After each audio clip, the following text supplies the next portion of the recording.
이 영상에서 전하는 모든 내용은 어디까지나 정보를 공유하기 위한 것이며 하시든 유료든 무료든 어떤 선택을 하시든 최종 판단과 책임은 시청자 각자에게 있다는 점을 먼저 분명히 하겠습니다. 안녕하세요, 니에이스입니다.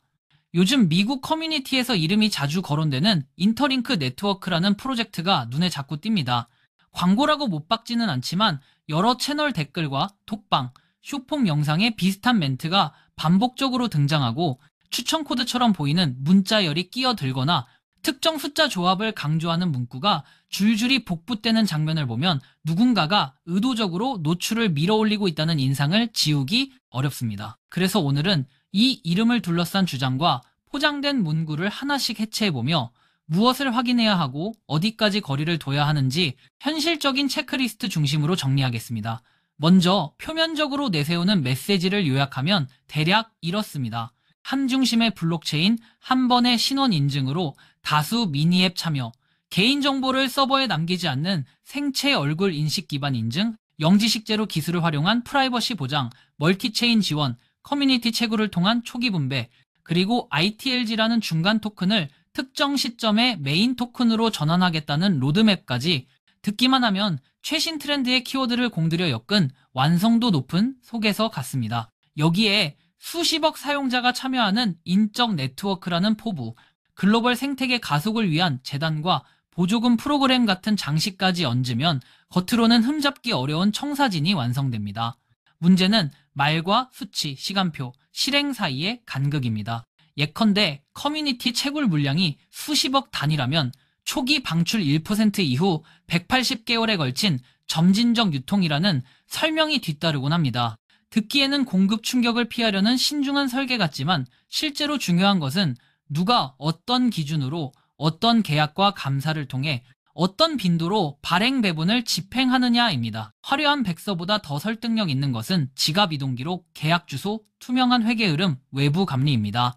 또한 투자 라운드명과 유명 기관의 약칭을 곁들이는 문구도 종종 보이는데 누가 검토했고 얼마를 어떤 조건으로 투입했는가를 증빙하는 공식 문서가 없다면 멋진 로고 배열은 설득이 아니라 장식일 뿐입니다. 바이럴 노출의 방식도 점검해야 합니다. 며칠 간격으로 같은 구조의 글이 다수 계정에서 퍼지고 추천 링크 또는 식별값이 은근히 끼어 있으며 실사용 후기 스크린샷이 과도하게 미려하게 편집돼 있는 경우 일반 사용자의 자발적 리뷰라기보다 캠페인형 확산일 가능성이 높습니다. 특히 무료로 코인 받기류의 메시지, 지금만 가능 같은 희소성 자극 혹은 해외에서 이미 인정이라는 지역 외피는 반복적으로 사용되는 오래된 문법입니다. 더구나 신원 인증을 핵심으로 내세우는 프로젝트에서 얼굴 음성 생체 정보 처리가 언급될 때는 하마이벗이 설명의 문장력보다 실제 익명성 보장 장치가 핵심입니다. 암호학적 증명으로 원본 데이터가 외부에 노출되지 않는 구조인지, 중간 토큰과 앱이 연결되는 지점에서 지갑 권한 오남용이 불가능한지, 탈퇴 시 기록이 완전히 파기되는지, 제3자 분석 도구가 메타데이터를 수집하지 않는지 정밀하게 따져봐야 합니다. 제로 지식이라는 단어 하나로 모든 위험이 사라지지 않습니다.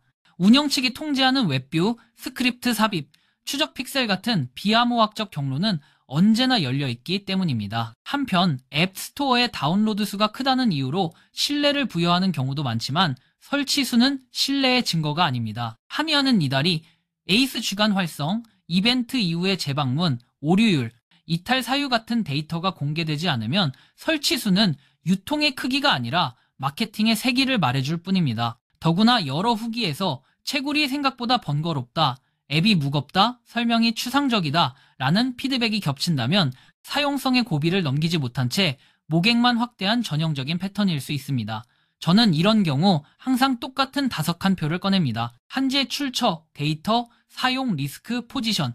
출처에서는 공식 문서, 서명된 계약 체인상 증빙이 있는지, 데이터에서는 토큰 유통 지갑 활동, 에러 코드, 다운타임 기록이 공개되는지, 사용에서는 결제, 보상 교환이 반복 가능한지, 리스크에서는 KYC 프라이버시, 법적 규제 충돌, 토큰 경제 설계 실패 가능성을 가정했는지 하는 포지션에서는 내 시간, 자원, 개인정보 자본 투입을 어느 한도에서 시험해 볼지 숫자로 적습니다.